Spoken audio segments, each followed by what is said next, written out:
nuestros amigos de la Iglesia Alianza San Borondón. Somos una gran familia y por supuesto estamos aquí en Iglesia en Línea para juntos seguir avanzando y conociendo sobre el amor y la palabra de Dios. ¿Existen nuevas medidas, John? Así es. Medidas. Reiniciamos nuevamente con nuevas medidas de seguridad declaradas por el COE. Por eso estamos con ustedes en Iglesia en Línea. Gracias a Dios y gracias a su apoyo, al apoyo de toda la comunidad, podemos estar en sus hogares cada fin de semana con Iglesia en Línea.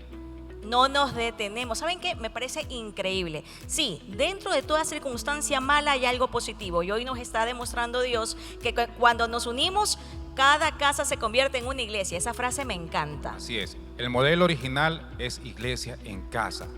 Y el Señor nos ha enseñado que la iglesia no está en un edificio, está en tu casa. Tu casa es la iglesia del Señor. Cuéntanos desde dónde nos estás viendo, ahí en YouTube, escríbenos por favor o también en nuestras redes sociales. Y ya que estamos hablando de redes, tenemos que comentarles que hay actividades que han modificado sus horarios, como por ejemplo Celebra. ¿Qué cambio hay ahí? El Ministerio Celebra, que hemos tenido algunos tropiezos con estos cambios de horario y todo esto, vamos a continuar actividades, no nos vamos a detener. Con la ayuda del Señor, vamos a continuar este día miércoles vía Zoom. El programa no se detiene y continuaremos. Deben estar pendientes todas las personas que están inscritas, estar pendientes de sus guías y líderes que se van a estar comunicando con ustedes por el grupo de WhatsApp en el que todos nosotros estamos. Les van a dar las instrucciones para este miércoles continuar en la noche. Estén pendientes. Es decir, que ahí en Celebra ustedes no necesitan una preinscripción. Donde sí tienen que inscribirse es si quieren que sus niños sean parte de Descúbrelo, porque hay un Zoom. Así es. Tenemos en todo el grupo, en todo el ministerio de nuevas generaciones, los jóvenes, como tú sabes, tenemos en stand-by las reuniones que eran los sábados en la tarde y en la noche. Pero los niños pueden seguirse conectando. Previa inscripción con Luli de Fazaña. Allí tenemos el número. Los niños deben inscribirse previamente y se conectan los domingos al mediodía vía Zoom en Descúbrelo. Donde se la pasan increíble, conocen de Dios, hacen manualidades, ellos cantan y seguimos avanzando como iglesia pensando en cada uno de ustedes. ¿Saben qué? Los queremos mucho, queremos saber cómo están. Si a lo mejor hay inconvenientes emocionales, espirituales, en su trabajo, en su salud, estamos con ustedes a través del Ministerio de Oración. Están un grupo de personas pendientes, orando, clamando y por eso nos solicitan que envíen sus peticiones a través del Facebook, que nos coloquen el nombre, el apellido de la persona y también la petición clarita de lo que necesitan para que ellos sigan orando por ustedes. Y el tiempo pasa, John, y seguimos con el Código Sinaí. Así es.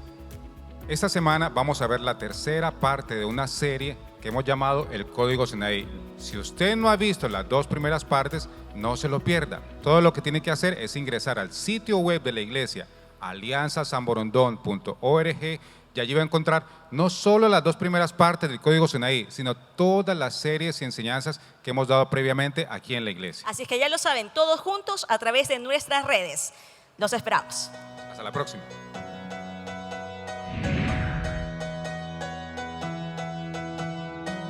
La iglesia no se detiene y a pesar de las disposiciones actuales, queremos recordarte distintas maneras en que podemos seguir conectados de forma virtual.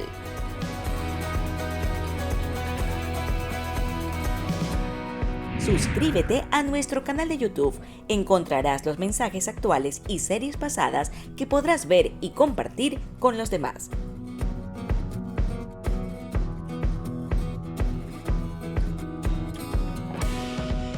Sigue nuestras redes sociales para que estés informado de todos los detalles y ministerios de la iglesia.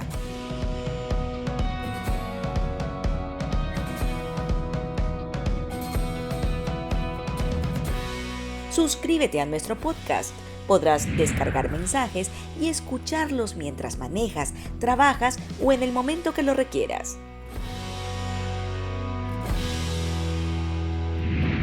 Los niños siguen conectados a la iglesia a través de Descúbrelo con sus reuniones dominicales por Zoom, donde cantan, aprenden la palabra y pueden compartir juntos un tiempo especial. ¿Quieres inscribir a tus niños? Es muy sencillo. Puedes hacerlo de lunes a viernes con Luli de Fazaña al número que aparece en pantalla.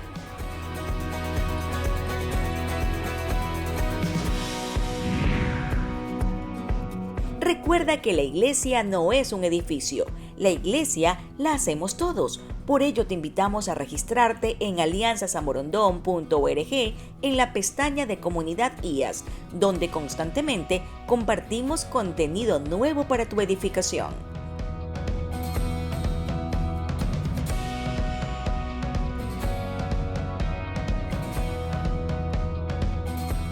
Cada semana nos esforzamos por llegar hasta tu hogar con la palabra de Dios. Hemos crecido como equipo para brindarte la mejor experiencia y que puedas seguir conectado con Dios y su iglesia.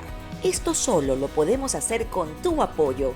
Aún hay mucho camino por delante, pero recuerda que juntos nuestros sueños y proyectos se cumplen.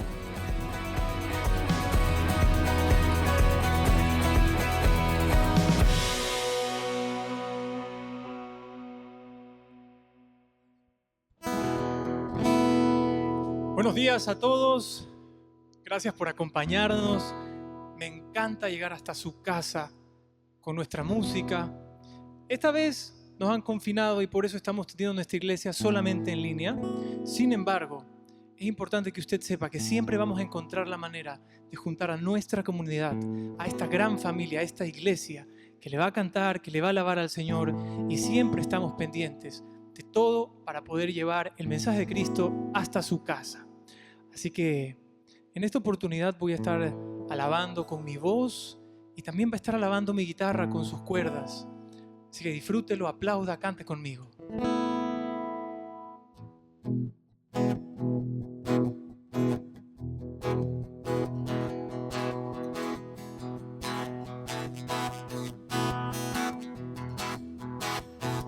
Y vamos a cantar con la música del cielo. Vamos a cantar alegres porque escuchas cuando cantamos para exaltar su nombre.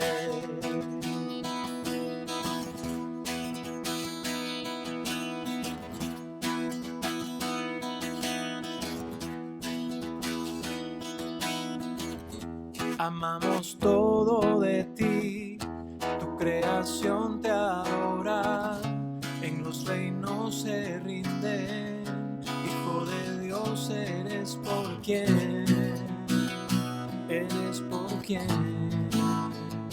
vivimos hoy. Eres quien nos liberta, eres la luz que guía, como un fuego ardiente, Hijo de Dios eres por quien, y eres por quien vivimos hoy, y vamos a cantar con la música del cielo, vamos a cantar alegres porque escuches cuando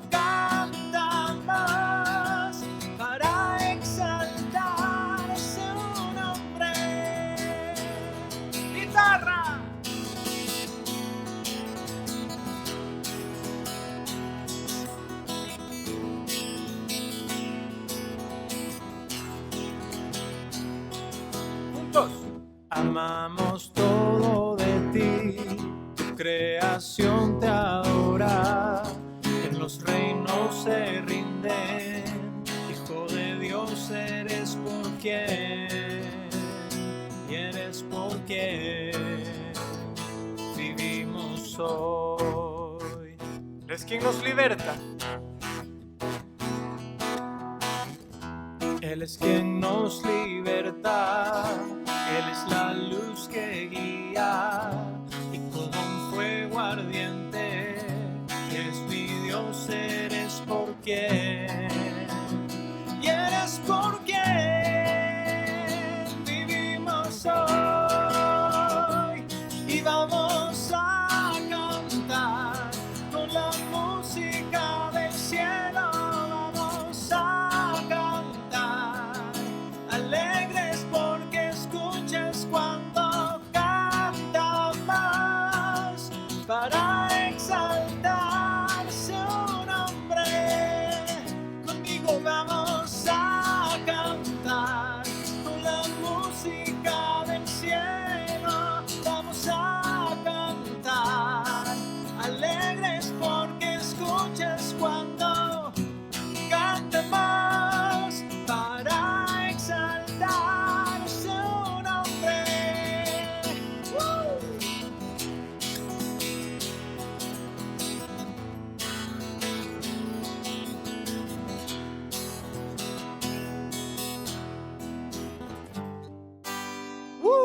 fuerte aplauso desde su casa.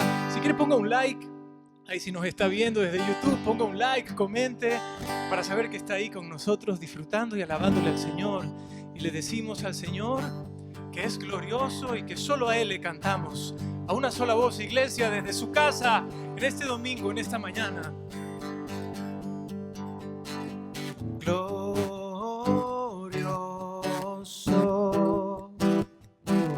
te cantamos glorioso,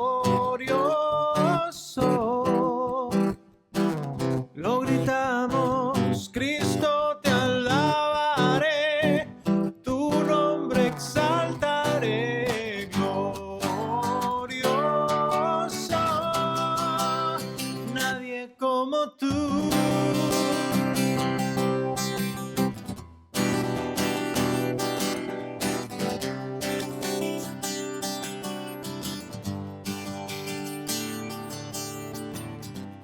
Tú reinarás por siempre y siempre, tú vivirás. Tu amor será por siempre y siempre, no cambiará. Gritaré, gritaré, porque bueno es Dios. Cantaré, cantaré, tú eres el Señor. Declararé, nadie como tú. Dígale conmigo. Glorioso, te cantamos glorioso, lo gritamos, Cristo te alabaré, tu nombre exaltaré, glorioso, nadie como tú.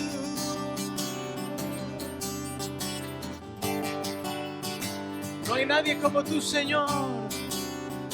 No hay nadie como tú. Oh. No hay nadie como nuestro Señor.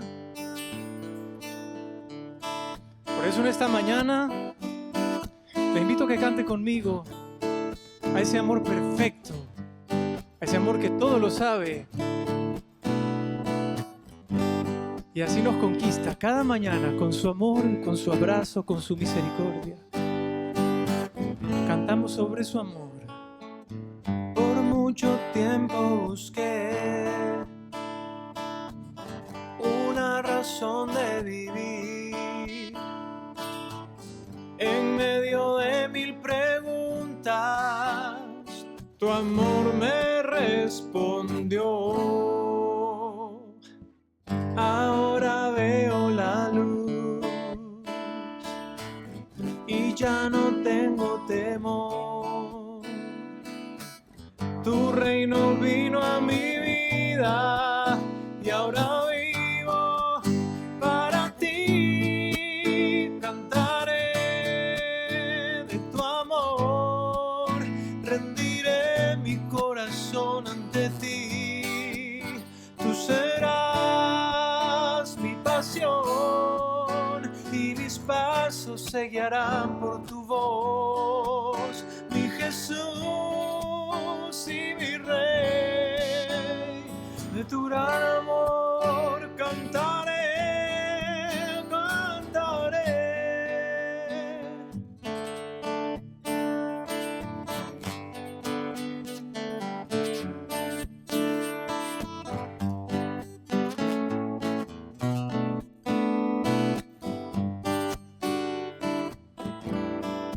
Nuevamente. Por mucho tiempo busqué una razón de vivir. En medio de mil preguntas, tu amor me respondió.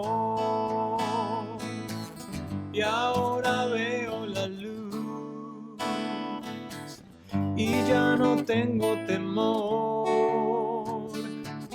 Tu reino vino a mi vida y ahora vivo para ti. Cantaré de tu amor, corazón ante ti. Tú serás mi pasión y mis brazos se guiarán por tu voz, mi Jesús y mi Rey. De tu gran amor cantaré, cantaré, Señor.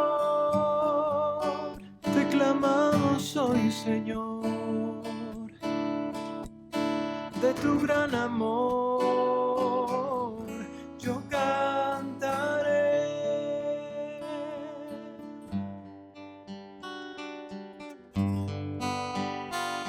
Dígale conmigo, cuán grande es Él, cuán grande es Dios. Cántale cuán grande es Dios y todos lo verán. Cuán grande es Dios. Nuevamente conmigo, cuán grande es, cuán grande es Dios. Cántale cuán grande es Dios y todos lo verán. Cuán grande es Dios.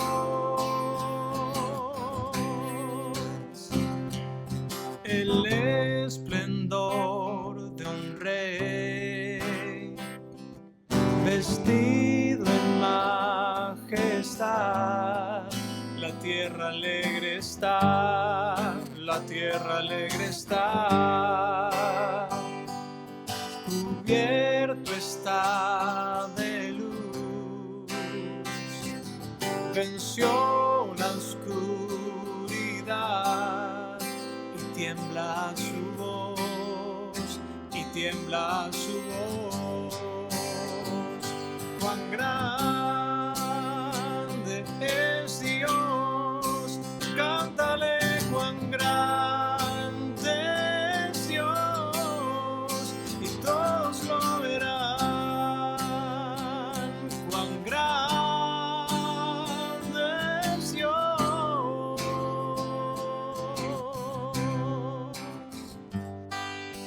Día a día Él está y el tiempo está en Él, principio y el fin, principio y el fin. La Trinidad de Dios,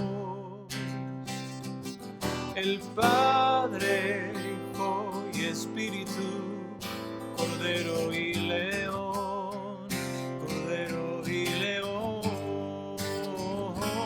Cuán grande es Dios, cántale cuán grande es Dios y todos lo verán.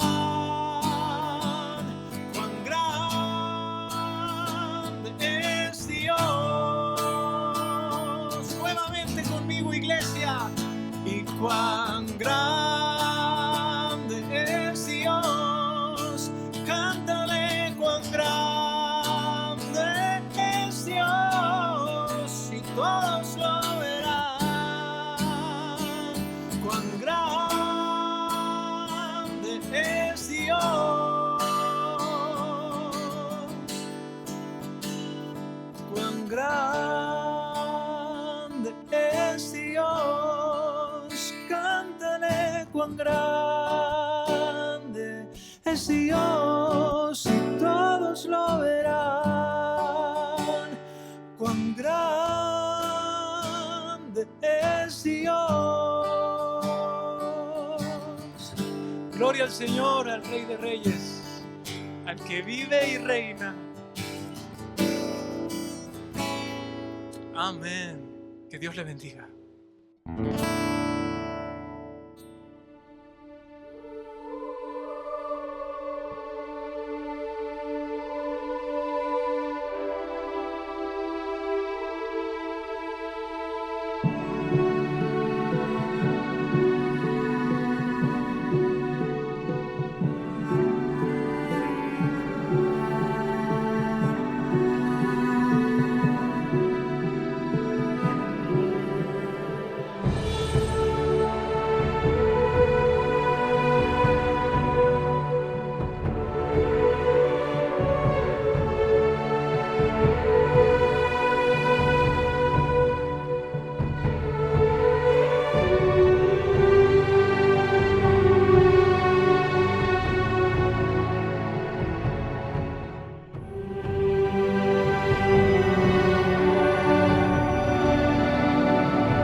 Bienvenidos en esta oportunidad a su iglesia en línea. Tuvimos que adelantarnos a los procedimientos del COE para poder tener este tiempo especial junto a ustedes en la comodidad de su casa, sin olvidar lo que Hechos 2 a nosotros nos enseña, que la iglesia naciente de casa en casa perseveraba en la doctrina de los apóstoles, en la oración, en el partimiento del pan y tenían todas las cosas en común. Así que gracias por darnos la bienvenida a su casa, pues todos somos la iglesia. Hoy tenemos nosotros que continuar con el siguiente capítulo de esta serie que inició hace unos domingos atrás acerca del Código Sinaí y donde se ha estado mostrando cómo de alguna forma estos mandamientos nos enseñan acerca del Señor. Hay algo que tenemos que trabajarlo en esta ocasión y es cómo los apóstoles que ya entienden que Jesús como cumplimiento de todas las Escrituras, cómo los apóstoles se acercan a las Escrituras del Antiguo Testamento. Sobre todo por esta perspectiva. No olvide de que al hablar de un nuevo pacto que Cristo inaugura, implica que el antiguo pacto ha quedado obsoleto y está a punto de desaparecer, como diría el autor de Hebreos, de que ya no estamos bajo la ley, sino bajo la gracia de Dios, y al mismo tiempo de lo que enseñó Jesús. El Señor Jesús dijo muy claramente que todo lo que está escrito en la ley de Moisés, en los profetas y en los escritos, como el libro de los Salmos, el libro más representativo, todo apunta o todo habla acerca de Él. Así que en esta mañana vamos a comenzar con un par de frasecitas que han quedado dentro de los otros sermones acerca de que los mandamientos no son una condición para una relación, sino que son la confirmación de una relación que ya existe. Y podríamos agregar en esta mañana, o en el momento en que usted esté viendo Iglesia en Línea, de una relación que Dios quiere tener. Así que vamos pensando un poco. Todos estos textos nosotros los hemos manejado desde Éxodo en el capítulo 20. Pero hay algo interesante, porque en el capítulo 19, si usted se toma la molestia de leer todo el capítulo en casa, usted se dará cuenta de que Dios les dice muy claramente a los hijos de Israel: acontecerá que si ustedes ponen por obra todos los mandamientos, todas las ordenanzas, todos los estatutos que el Señor está a punto de prescribir, dice allí, ustedes serán mi especial tesoro de entre todas las familias de la tierra y me serán una nación sacerdotal, un reino de sacerdotes, etcétera, etcétera. Eso sería la intención o la confirmación del pacto que Dios quiere hacer. Y obviamente después vendrán cuáles son los mandamientos debido a esta intención de relación que está en el capítulo 19. Al ingresar nosotros a Éxodo 20, usted y yo nos enfrentamos ante una estructura literaria donde Éxodo 20 tiene todas las características de un convenio o un contrato del mundo antiguo. En el mundo antiguo usted tendrá siempre en la primera línea la presentación de aquel poderoso que ha hecho un acto de bondad. Y por eso Éxodo 20 comienza así: yo soy el Señor tu Dios que te sacó. Ahí viene la segunda línea donde se expresa el acto de bondad, o el acto victorioso, o el acto de conquista, que te sacó de la tierra de Egipto, que te sacó de la casa de servidumbre. Y luego vienen un sinnúmero de regulaciones o mandamientos, como nosotros los llamamos, por efecto de este acto de bondad o de libertad. Lo interesante en medio de este arreglo literario que tiene Éxodo 20 es que Yahvé, el mismo Señor, se está mostrando al pueblo como alguien que busca el bienestar de la nación que Él quiere usar para establecer sus propósitos. Y esto es porque los reyes de antaño, pongamos un ejemplo e inventémonos un convenio, un contrato o un pacto del mundo antiguo. Yo, Nabucodonosor, ya comencemos así. Yo, Nabucodonosor, rey de reyes y señor de señores, establecido en el reino de Babilonia, que los he libertado a ustedes, judíos o de la provincia de Judea, ¿verdad? De los otros reyes que los han oprimido, bla, bla, bla, bla, bla, bla, bla, bla. Yo pido esto de ustedes. Sus hijos jóvenes pertenecerán a mi ejército. Sus hijas más bonitas serán parte de mi harem. El 50% de lo que ustedes ganen es mío. Si yo encuentro a alguien de ustedes que puede trabajar como un esclavo o como alguien dentro de mi reino, lo tomaré sin pedir permiso. En sí, esa era la característica de las condiciones que los reyes antiguos ponían a las naciones a las cuales conquistaban. Y esto tiene que haber llamado la atención de los judíos, de los hebreos, que están recibiendo la ley de Moisés allá por el año 1470 antes de Cristo, más o menos. Cuando ellos reciben esto y van a ver todos estos mandamientos que están ahí escritos, se van a dar cuenta de que ninguno de ellos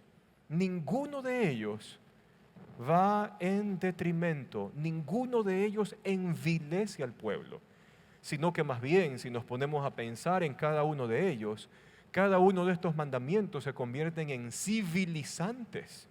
Si siguen siendo civilizantes para el siglo XXI, ¿cuánto más en aquella época en que los israelitas habían salido de Egipto? Así que ya de cajón, ya de entrada, el Señor se está mostrando como aquel que busca el bienestar del pueblo con quien Él quiere tener una relación especial para mostrar sus buenos propósitos y su buena voluntad. Entonces, paréntesis teológico hasta este momento. Yo sé que probablemente hoy día usted va a tener mucha información y de eso se trata para que pueda usted discernir las cosas como son. ¿En qué sentido? No se olvide de un principio cuando nosotros nos acercamos al Antiguo Testamento. Número 1, es el Antiguo Pacto, porque ya tenemos un nuevo pacto. Número 2, los apóstoles entienden que las cosas que se mostraron en el Antiguo Testamento era sombra de lo que habría de venir. Es la sombra, no es la esencia. La esencia es Cristo. Así que si a usted y a mí nos ponen a escoger con qué me quedo, yo me quedo con la esencia. Cristo es la esencia, Cristo es el amén de Dios, Cristo es el así sea de Dios, Cristo es la última palabra de Dios. Y quizás el tercer principio que nos ayuda a nosotros en la interpretación es que toda cosa, todo argumento, todo concepto que yo voy a leerlo desde el Antiguo Testamento tiene que aterrizar a Cristo Jesús.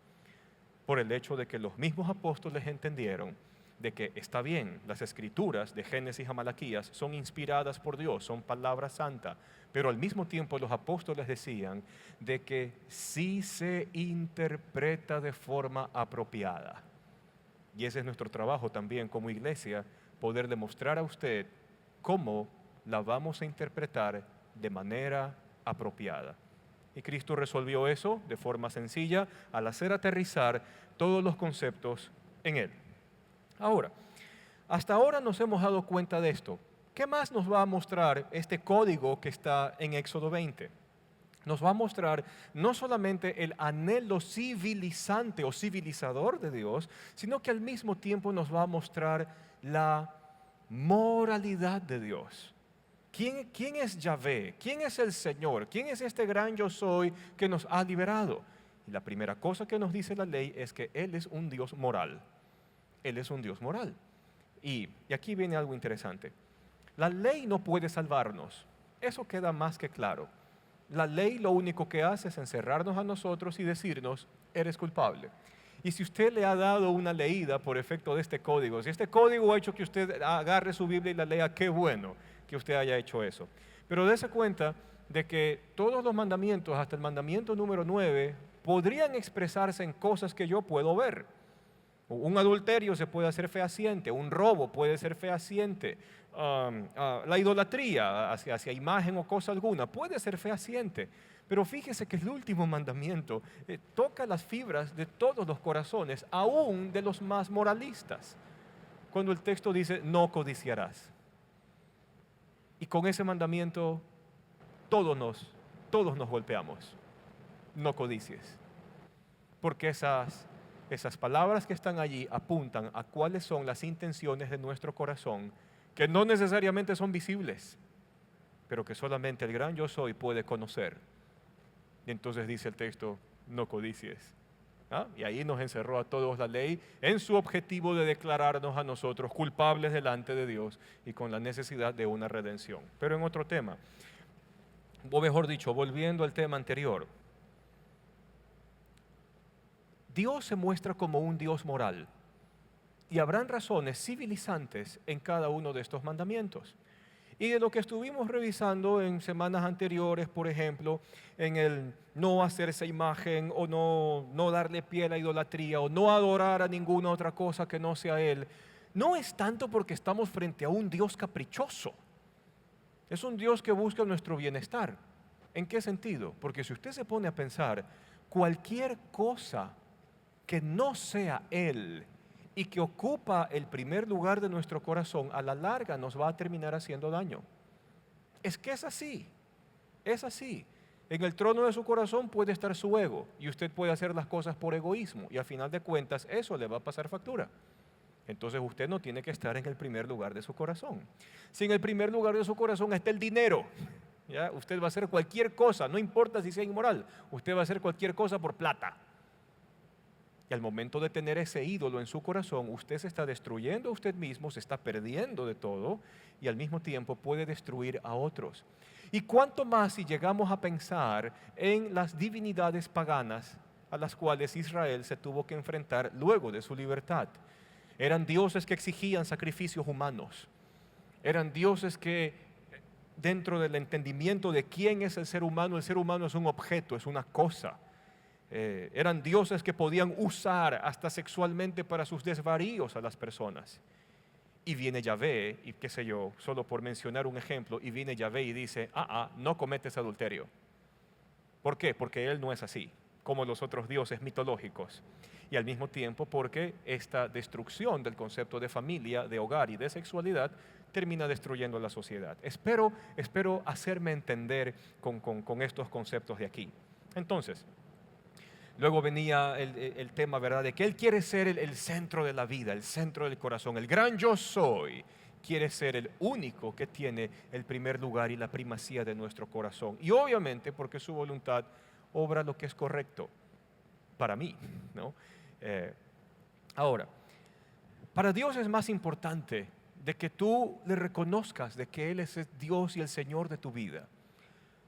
No va a exigirte obediencia al principio. Primero te va a pedir que tú reconozcas que Él es el Señor que gobierna.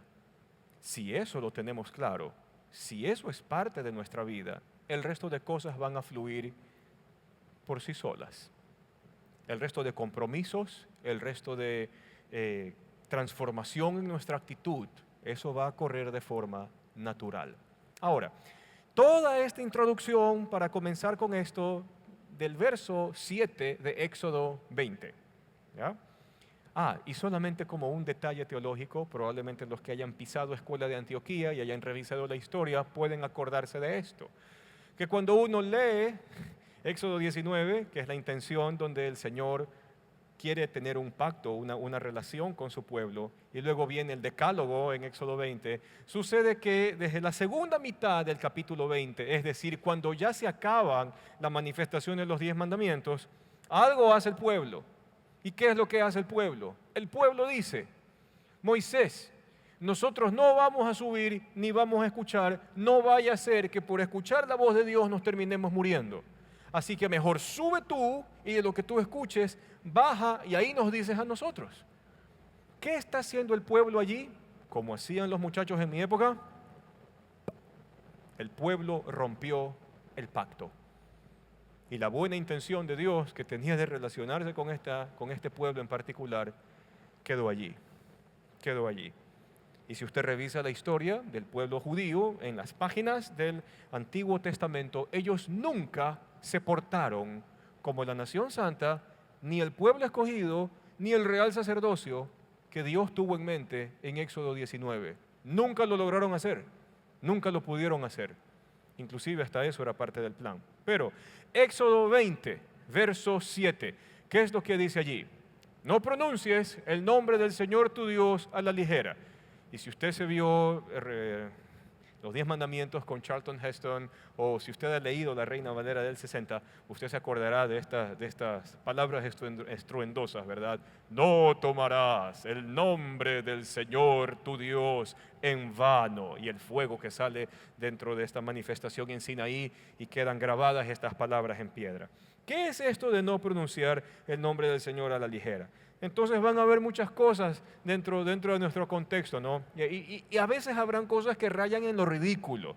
Entonces hay gente que viene y dice, no, es que yo cada vez que salgo, yo me encomiendo a Diosito. Entonces no faltará el religioso, medio chiflado, que dirá, ¿por qué dices Diosito? Si tu Dios es un Dios grande y poderoso. Espérate un rato.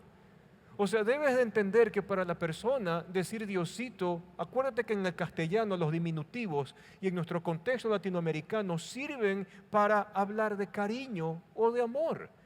Pero en todo caso, habrán personas que te van a decir, no le digas Diosito, porque eso es tomar el nombre de Dios en vano. Otra, tú eres un creyente ya de muchos años, estás haciendo un trabajo y de repente te martillas el dedo y en vez de salir sapos, culebras y garabatos de tu boca, tú dices, Jesús, ¿no? Entonces no faltará el hermanito que por ahí te diga, es que no puedes decir Jesús después de martillarte el dedo, porque tú estás usando eso como un sustituto, una interjección insultante. No tomes el nombre del Señor tu Dios en vano. Ok. Pero aquí el punto es lo siguiente. ¿Qué es esto de no tomar el nombre del Señor tu Dios a la ligera o en vano? Vamos pensando primero en el Israel histórico. En el Israel histórico del Antiguo Testamento, tú te vas a topar con un pueblo que era conocido en un sinnúmero de naciones por ser un pueblo cuyo Dios era Yahvé. De tal manera que podemos entender la frase de que el nombre de Yahvé, el nombre de Reina Valera del 60, el nombre de Jehová, el nombre del gran yo soy, estaba invocado sobre este pueblo. Era como el estandarte de esta nación en particular. Pero sucede de que si tú y yo revisamos la historia del pueblo judío en las páginas del Antiguo Testamento, los judíos hacían las mismas cosas que los paganos. Los judíos caían en la misma corrupción, en la misma inmoralidad de los paganos. Y entonces es allí donde se comienza a entender el tomar el nombre de Dios en vano. ¿Cómo es posible que si el nombre del Señor está siendo invocado sobre ti, tú estés viviendo una vida que se va en contra de la voluntad de Dios para el género humano? Eso es más serio. Y eso sí nos toca a absolutamente todos. Porque la mayoría de nosotros decimos que creemos en Dios o tenemos algún trasfondo cristiano, católico, evangélico, cualquiera que sea, ¿verdad? Y entonces hacemos de la enseñanza de Dios una reducción. No digas Diosito, no digas Jesús, no digas ¡ay Dios! O cosas por el estilo. Pero no nos ponemos a pensar, por lo menos en el concepto histórico de lo que esto representaba. El nombre del Señor estaba siendo invocado sobre este pueblo y la forma de vida de este pueblo no era acorde a la voluntad de Dios para esta nación y para hacerles bien. No tomarás el nombre del Señor tu Dios en vano. Entonces, ¿hacia dónde apunta todo esto? Y fíjate de que por lo menos en esta conversación podemos anotar estos tres conceptos interesantes que salen del verso 7. Primera cosa, ¿qué implica tomar el nombre de Dios a la ligera? 1, no asocies el nombre de Dios con algo con lo cual Él no está asociado. Señor, me pegué unos tragos encima, voy a manejar, en tu nombre voy a manejar y voy a llegar a mi casa. Tirado de los cabellos. Eso sí es tomar el nombre del Señor tu Dios en vano. Tienes una relación con otra persona que no es tu cónyuge y tu cónyuge está tocando la puerta de la casa a punto de descubrirte. Entonces tú en ese momento dices, Señor, por favor, en el nombre de Jesús, ten piedad de mí. O sea, tú estás pidiendo que Dios apoye tu sinvergüencería. No funciona así. Entonces, tomar el nombre del Señor en vano es cuando yo asocio a Dios con cosas con las cuales Dios no está asociado. Me toca pagar impuestos, voy a presentar mi otra contabilidad. Usted sabe, ¿no? Porque eso ya es parte del acervo cultural negativo de nuestra sociedad. Entonces usted ya está haciendo los estados financieros y al final de cuentas usted termina orando diciendo, Señor, no permitas que el SRI me descubra. Usted está tomando el nombre del Señor, tu Dios, en vano.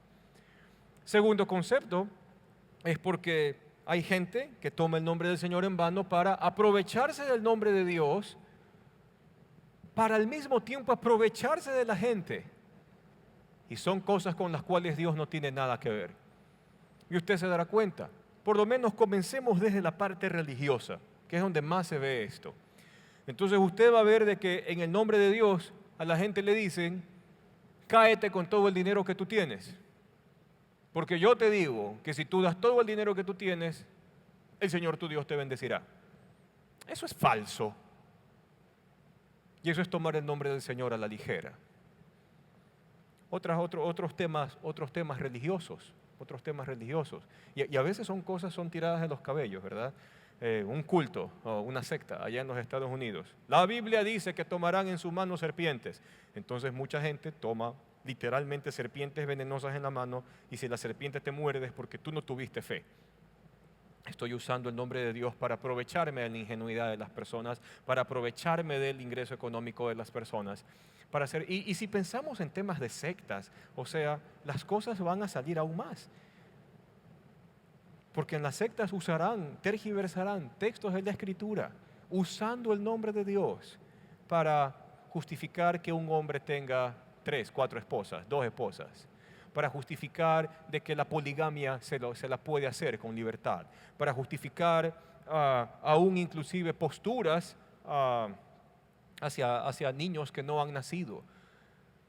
Y esto es una cosa terrible, porque se está utilizando el nombre de Dios para cualquier bestialidad humana y justificarla.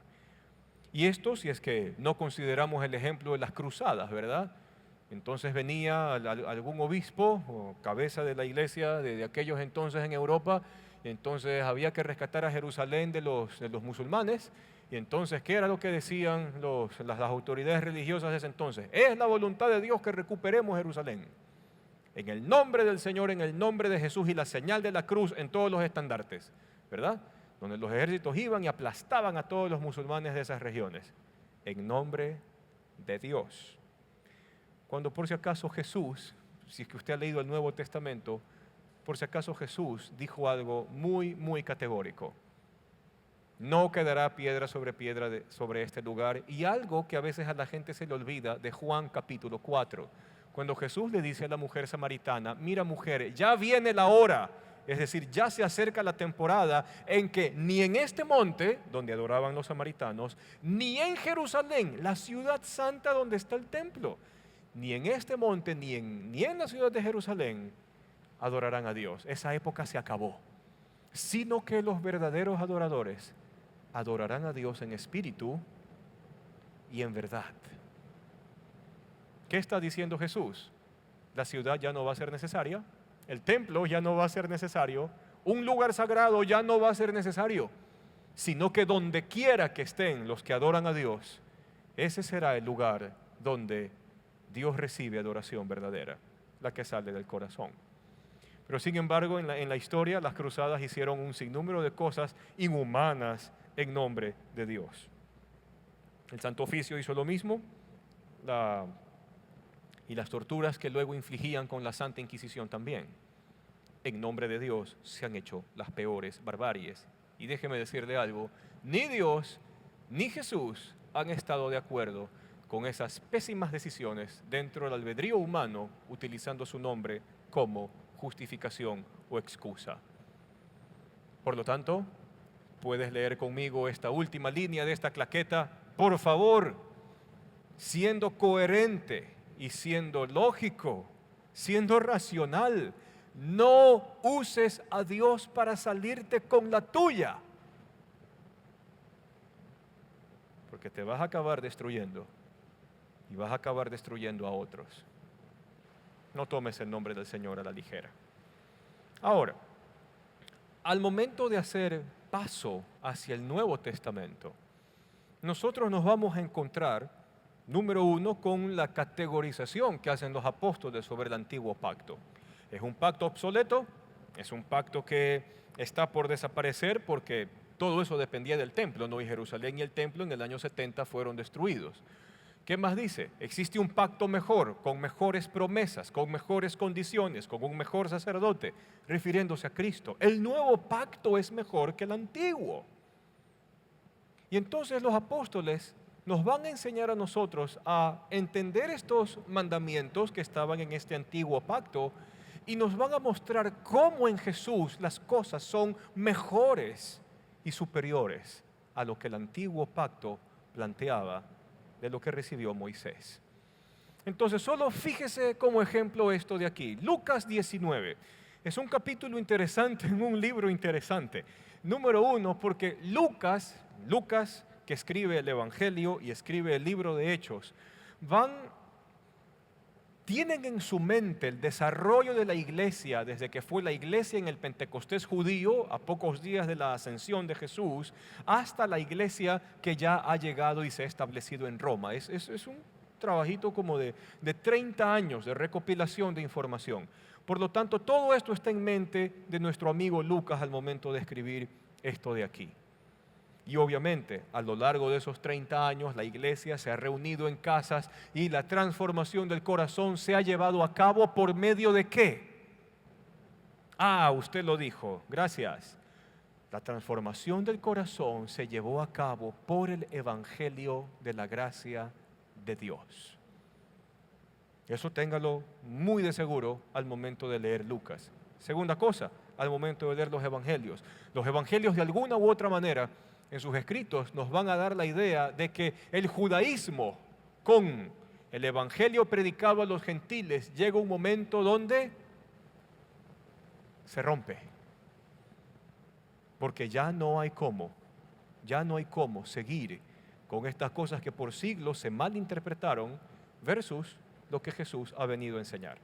Entonces Lucas, con toda la libertad del caso, puede poner este evento de la vida de Jesús para entendérselo en ese contexto. Dice, luego entró en el templo y comenzó a echar de allí a los que estaban vendiendo y les dijo, obviamente, si está en el templo son judíos, si son judíos, para ellos la Torá y la ley de Moisés es lo máximo, es lo non plus ultra que hay. Así que toma desde esa base de argumento, toma un argumento principal para mostrar lo que está haciendo y justificar lo que hace. Y dice así, escrito está, les dijo, mi casa será llamada casa de oración.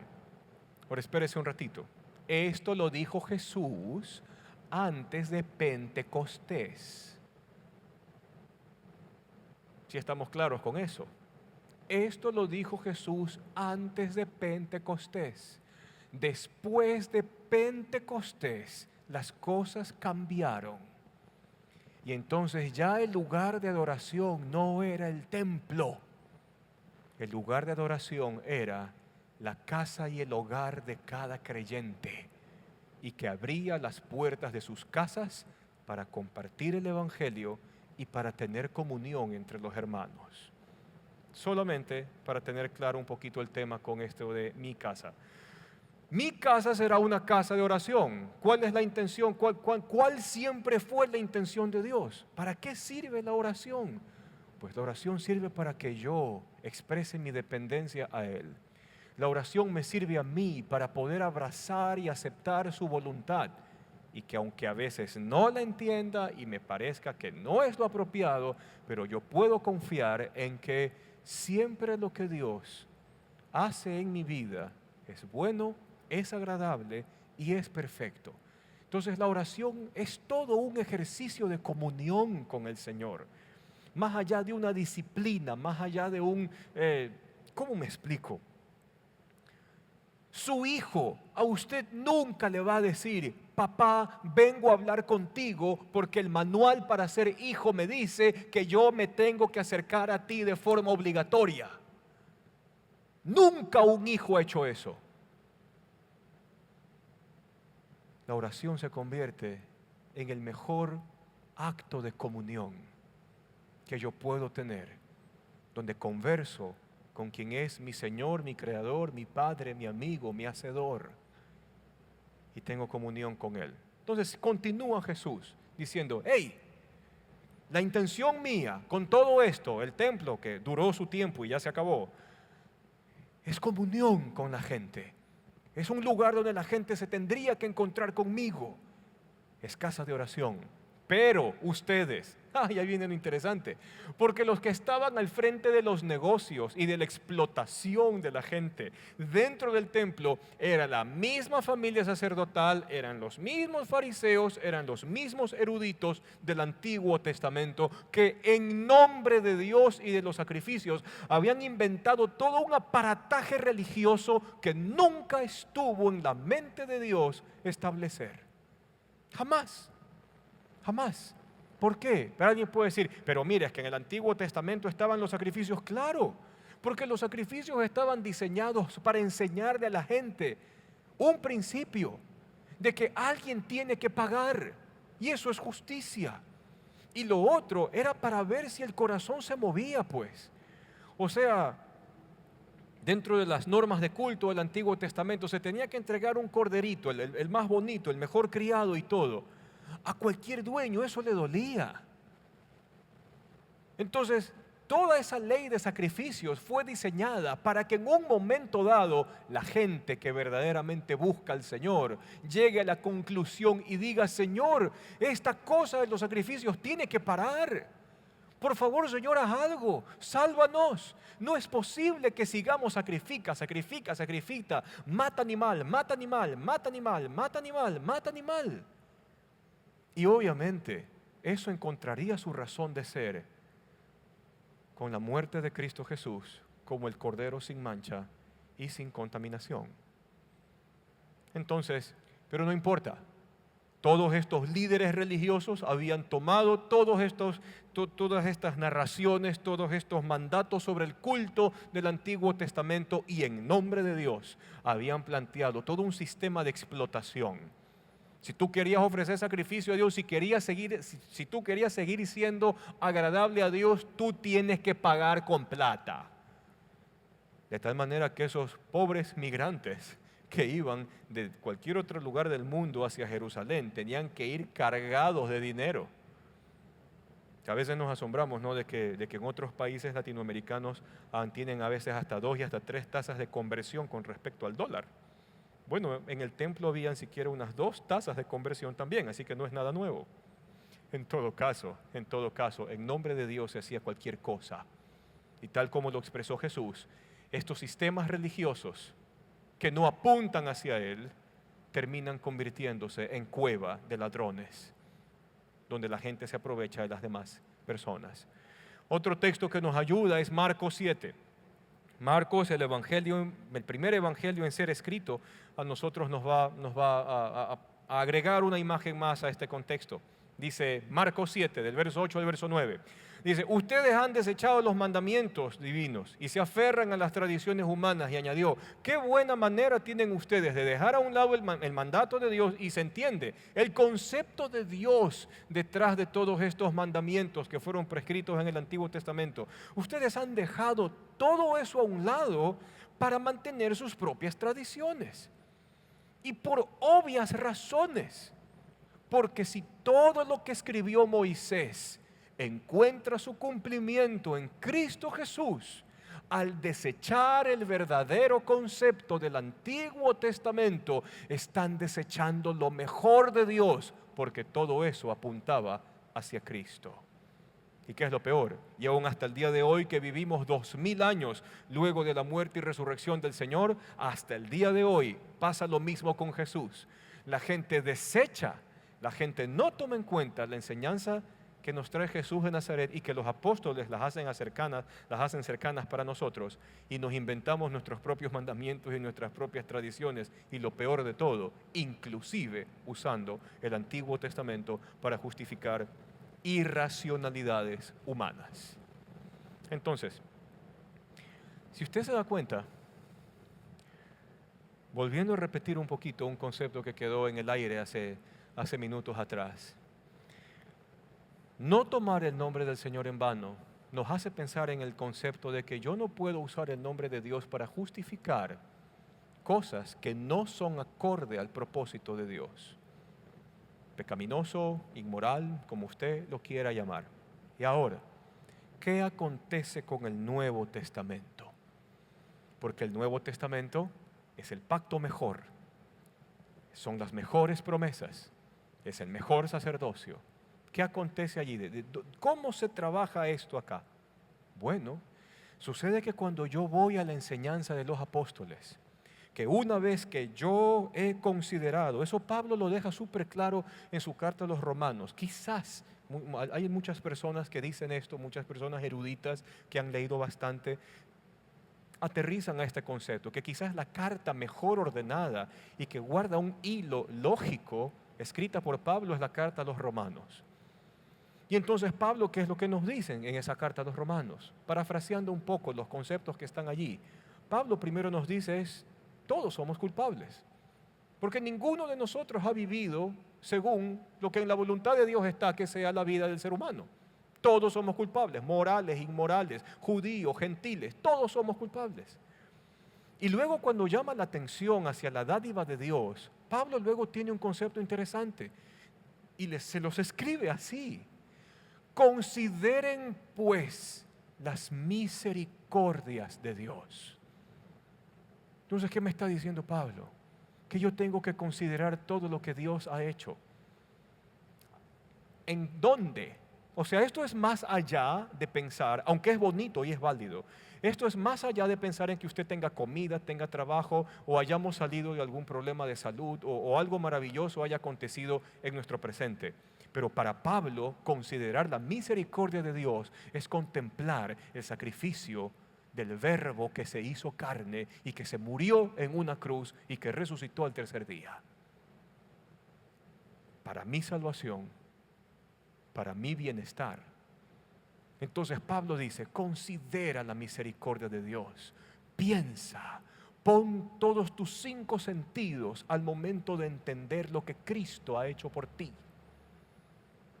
Siguiente escalón, y después de que tú has considerado eso, tu vida se va a convertir en un sacrificio agradable a Dios.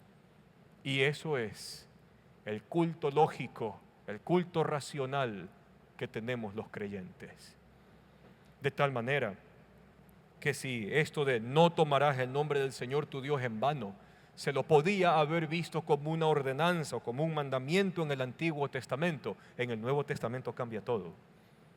Porque ahora mi mayor motivación para hacer las cosas será la gracia y la misericordia que Él tuvo conmigo. Y si yo ya comienzo a entender que yo tengo este Dios moral, justo y misericordioso, y que ha hecho todo este plan para hacerme bien a mí y salvarme, entonces mis anhelos de justificar acciones pecaminosas tomando el nombre de Dios como justificación, se van reduciendo, se van eliminando. Entonces mis motivaciones de querer usar a Dios para mi propia agenda se va desapareciendo, porque comienzo a entender desde el amor. Y ojo, que versus lo que a Moisés le dijeron, acontecerá que si tú pusieses por obra todos estos mandamientos que yo te prescribo hoy, ustedes serán mi especial tesoro de entre todas las familias de la tierra. En el Nuevo Testamento es creer en el Evangelio y ser salvo. En el Nuevo Testamento se plasma la intención completa de Dios de establecer una relación, y donde ese comunicarme con Él y estar en comunión con Él en mí va a forjar un compromiso que cuando yo hago las cosas, yo recuerdo que es el nombre de Jesús el que se invoca sobre mí. Y por amor a ese nombre que es sobre todo nombre, mi vida comienza a cambiar. Porque le amo, porque su Espíritu obra en mi vida y me da la fortaleza para vivir un día más para Él, y porque es parte de su plan establecer una nueva humanidad. Una humanidad que funciona diferente, no por obligación, sino por amor. No por un mandamiento cortante, sino por una relación que Él mismo gestó. El tema de la cristiandad, si usted se da cuenta, está en juego de la manera en cómo nosotros entendemos quién es el Señor. Pablo por eso puede decir en otra de sus cartas, dando alabanzas a Dios, y dice, de quien toma nombre todas las familias de la tierra. Y esto era porque, por lo menos en el mundo conocido, había evangelio, habían familias que practicaban el evangelio en cada ciudad importante dentro del Imperio Romano. Y para estas familias, ¿qué representaba que el nombre del Señor sea invocado sobre ellos? Ellos vivían de tal forma, como el mismo apóstol Pablo escribiría, ellos vivían de tal forma que la palabra, que el evangelio, que la enseñanza dada no sea blasfemada, adulterada, insultada. Claro, la iglesia del primer siglo seguirá siendo modelo para nosotros de cómo el nombre del Señor no se tomó en vano, aún más después de haber visto la obra de Cristo Jesús muriendo en la cruz y resucitando al tercer día, como muestra de que Él era quien dijo que era, Dios mismo, hecho como nosotros, por amor de nosotros. Y si en medio de este diálogo que hemos tenido, bueno, es medio monólogo porque no podemos aún conversar cara a cara por el tema de la virtualidad, pero en medio de este monólogo que hemos tenido, se dará cuenta de que Dios no está a favor de que se establezca una religión, porque nunca se trató de eso, para nada. Lo peor es que nosotros buscamos cortapisas, buscamos atajos, y entonces hay gente que dice, sí, pero más o menos el que hace algo malo y el que hace algo bueno al día siguiente empata. No, eso no funciona. Eso es teología mala, teología barata, eso no sirve. ¿Ya? O si no, hay gente que usa primera de Juan 1:9. Usted lo puede leer aquí en la pantalla. Si confesamos nuestros pecados, Él es fiel y justo para perdonar nuestros pecados y limpiarnos de toda maldad. Entonces más o menos voy a pecar hoy día y como Dios me perdona, mañana pido perdón y me arrepiento. No, eso no funciona. Eso está mal, estás desubicado si piensas así.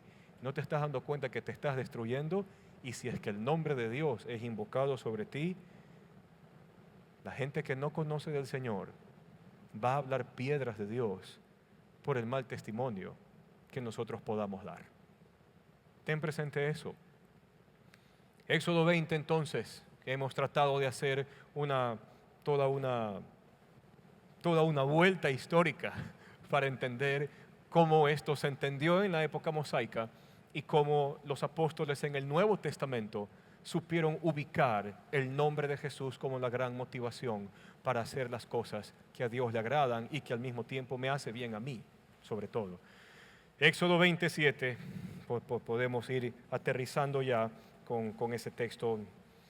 No pronuncies el nombre del Señor tu Dios a la ligera, porque yo el Señor no tendré por inocente a quien se atreva a pronunciar mi nombre a la ligera.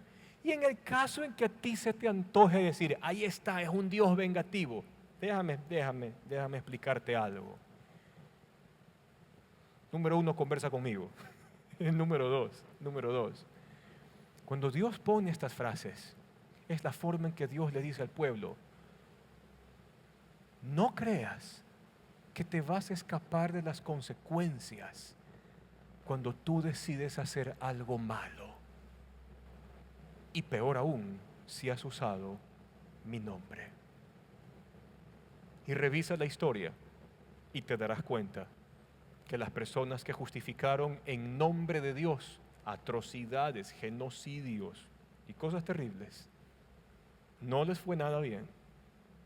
No les fue nada bien, porque al malo su propia maldad lo atrapa y lo destruye.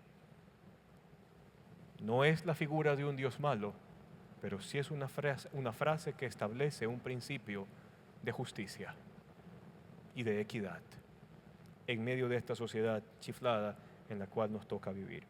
Puedes pasar toda tu vida creyendo en Dios, haciendo estos juegos de el que hace una y hace otra empata. Puedes pasar toda tu vida leyendo mal el Antiguo Testamento, inclusive el Nuevo.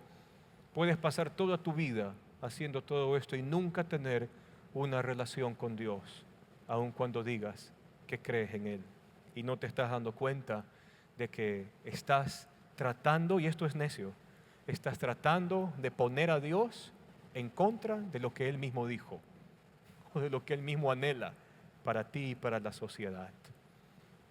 Así que podemos tomarnos un tiempo de oración al momento de ya aterrizar con el tema de este domingo y valga la oportunidad de que si no has invitado al Señor Jesús a que sea el Señor, el dueño, el Salvador de tu vida, lo hagas junto conmigo, si crees en el Evangelio. Así que oremos antes de despedirnos. Nos acercamos a ti, Señor, y te damos gracias. Gracias, Señor, porque aún revisando históricamente tus textos, hay coherencia en ti y hay un anhelo en ti de tener una relación muy particular, muy íntima, muy cercana con nosotros. Y eso lo dejas ver página a página en tu libro, en tu texto. Pero al mismo tiempo, Señor, que sean siempre tus términos los que gobiernen esta relación. Y no porque sea un acto egoísta de parte tuya, sino porque siempre tus términos terminan obrando lo que es mejor. Gracias, Señor, porque tú has cumplido todo, todas nuestras esperanzas, todo lo que fue predicho, todo lo que fue anunciado, lo cumpliste tú, Señor Jesús, viviendo la vida más hermosa y más bella cuando te hiciste como nosotros. Y creemos de corazón que el que te hayas hecho como nosotros le da tranquilidad a nuestro corazón de que tú nos entiendes y sabes lo que es estar en nuestros zapatos. Y gracias, Señor, porque moriste. Pero era la forma de llamar nuestra atención, tu sacrificio, como lo suficiente, como lo único y como lo eterno, que puede permitir que nosotros tengamos una nueva oportunidad al derramar tu vida en aquella cruz y también resucitar para darnos la esperanza de vida eterna. Por eso hoy, Señor, en esta oportunidad, que nuestro corazón te declare a ti como el Señor, el Salvador y el juez que hace lo que es correcto, pero para que vengas tú, Señor, a nuestra vida y con tu gracia gobiernes, transformes y nos hagas conforme a ti y nos permitas gozarnos, Señor, en esta vida junto contigo, esperando la vida cuando vengas por nosotros o nos toque partir de este mundo. Gracias por entrar en nuestra vida y en nuestro corazón y permítenos de aquí en adelante vivir con la honra que tu nombre y que la obra que está detrás de quién eres tú, vivir a la luz de la grandeza de tu majestad y que eso regule siempre nuestra forma de vida. Y perdónanos, Señor, las ocasiones en que hemos usado tu nombre para justificar nuestras propias necedades o para querer hacer negocio, si se pudiese, contigo o hacer negocio con la gente. Ayúdanos, Señor. Bendícenos, Señor, y guárdanos, Señor. En tu nombre oramos, en el nombre de Jesús. Amén. Amén. Que el Señor les bendiga, que tengan un lindo domingo y sigamos cuidándonos, porque esta pandemia aún sigue. Pasen bien.